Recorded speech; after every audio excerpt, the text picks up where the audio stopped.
talk about one of the approaches for creating a product backlog. Now say we have few epics. Now epics are the large user stories which cannot be completed in a sprint.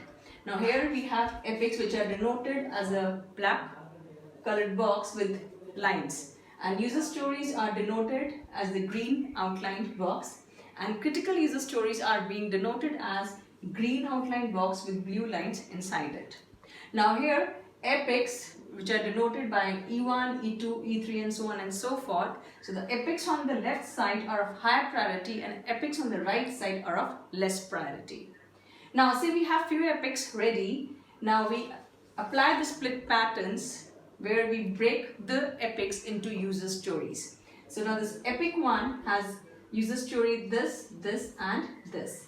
Epic 2, which is denoted by E2, has user story this and this, and so on and so forth.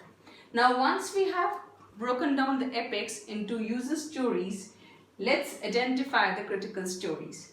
So now say for epic 1, out of these user stories, we identify that these two are the critical user stories.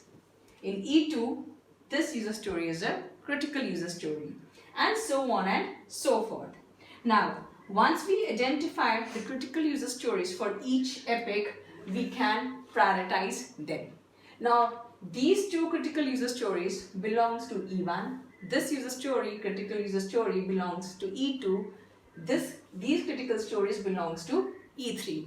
So in this, we see that the product backlog we are implementing first with the critical user stories instead of implementing all the user stories of an epic.